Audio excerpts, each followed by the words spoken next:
She wasn't just fouled, she was hunted. From the moment Caitlin Clark stepped onto a WNBA court, a coordinated campaign of violence, jealousy, and systematic intimidation began. The names are documented, the incidents are on video, and the conspiracy to break basketball's brightest star is undeniable.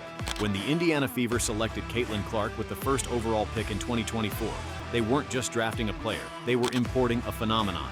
Clark brought sold-out arenas, record television ratings, and millions of new fans who had never watched women's basketball. She was the WNBA's golden ticket to mainstream relevance. Yet instead of embracing their savior, veteran players launched what can only be described as a coordinated assault designed to crush her spirit and drive her from the league.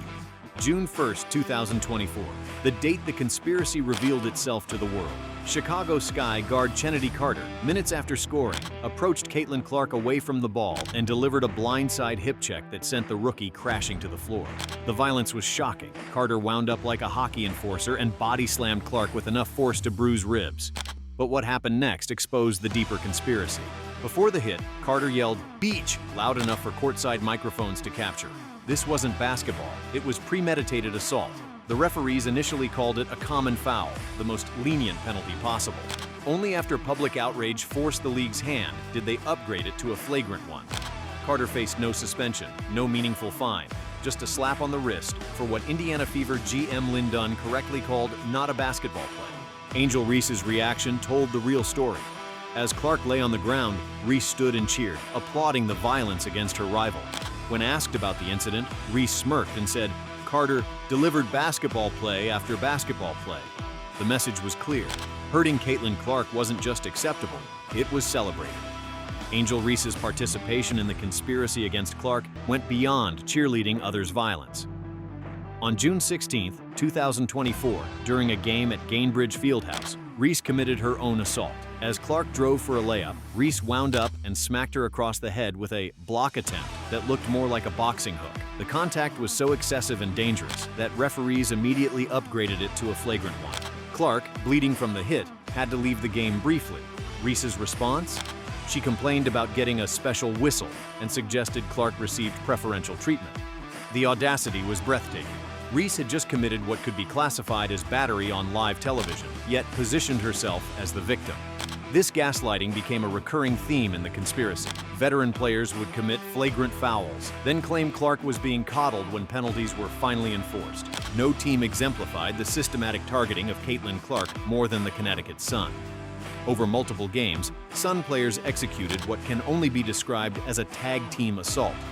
DiJonai Carrington became infamous for her September 22, 2024 eye poke during the first game of the playoff series.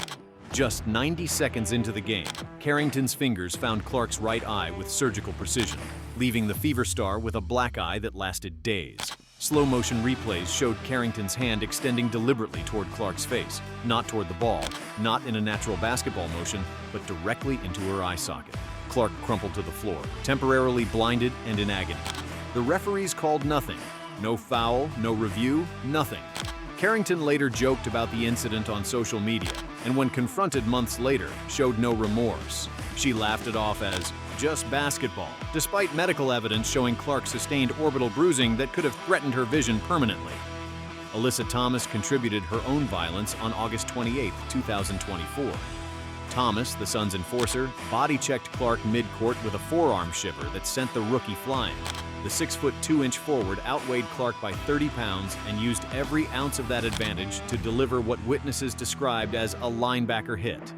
Fans screamed for a flagrant foul. The referees called it common contact, just another day in the WNBA's conspiracy of silence. Marina Mabrey and J.C. Sheldon formed a two-woman wrecking crew during a June 17, 2025 incident that perfectly illustrated the coordinated nature of the attacks. Sheldon first poked Clark in the eye. The second time Sun players had targeted Clark's eyes, drawing a personal foul. When Clark shoved Sheldon away in self-defense, Mabrey approached from behind and violently shoved Clark to the ground, blindsiding her. The veteran Mabrey, who should have been the mature presence, later admitted she overreacted, but faced only a $400 fine, less than many people pay for parking tickets. The league's message couldn't be clearer. You can assault Caitlin Clark with impunity. Tina Charles also received a technical foul during this melee for escalating the confrontation, though her exact role remained murky.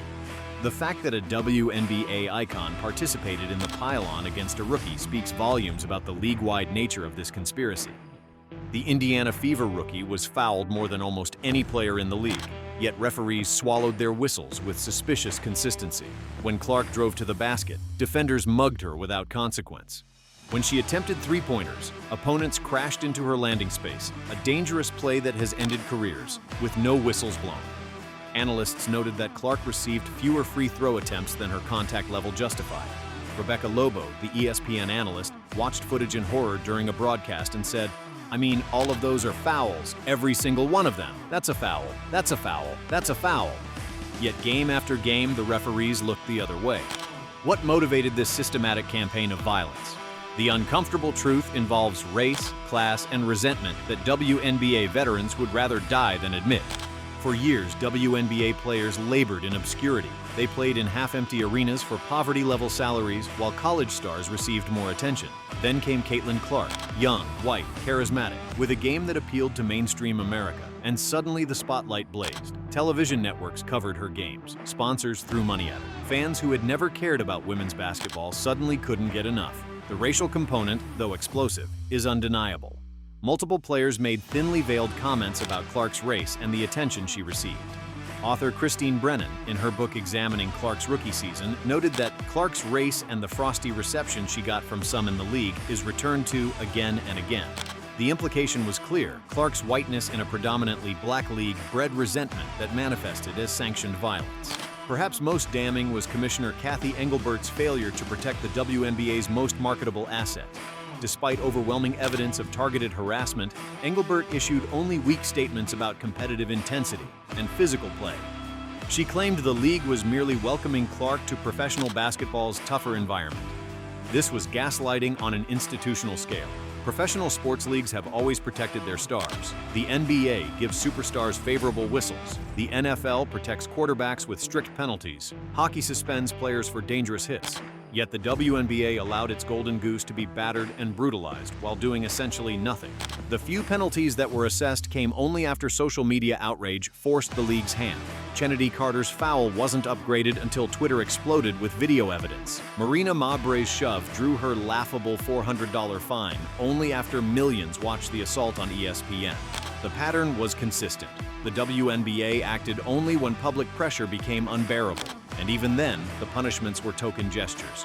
Stephen A. Smith, the ESPN analyst, controversially suggested federal investigation of the league's treatment of Clark, citing concerns about civil rights violations and systematically different treatment based on race. While dismissed by many as hyperbolic, his comments reflected growing suspicion that something deeply wrong was happening at the institutional level. By season's end, despite winning Rookie of the Year and shattering the single-season assist record with 329 assists, obliterating the previous mark, Caitlin Clark was a different person. The joy that made her college performances magnetic had dimmed. Post-game interviews showed a guarded, careful player who chose words cautiously rather than speaking freely. Friends and insiders reported that Clark was physically exhausted and emotionally drained. The constant battering took its toll in ways statistics couldn't capture. She suffered orbital bruising, persistent soreness, and the psychological weight of knowing that every trip to the basket might result in violence that referees would ignore. Her teammates, initially supportive, began to fracture under the pressure of being Caitlin Clark's team.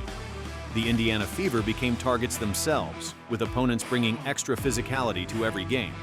Being associated with Clark meant enduring hostile road crowds, media scrutiny, and the resentment of the entire league. The conspiracy against Caitlin Clark didn't literally drive her from the WNBA. She remained under contract, but it accomplished something perhaps more insidious. It broke her spirit. The confident, joyful player who took Iowa to back-to-back championship games was replaced by someone wary, guarded, and diminished. Television ratings crashed when Clark's team was eliminated from the playoffs. The WNBA All-Star Game, played without her, saw significantly decreased viewership. Casual fans who came for Clark departed when they saw what the league had become, a place where talent was punished, where jealousy was rewarded, and where the brightest stars were systematically dimmed by small-minded gatekeepers protecting their territory. History will remember this not as the season women's basketball achieved mainstream breakthrough, but as the season the WNBA conspired to destroy its own greatest hope. Not because she wasn't good enough, but because she was too good, too popular, and too dangerous to the established order that preferred familiar obscurity to uncomfortable change. They didn't defeat Caitlin Clark. They sabotaged themselves.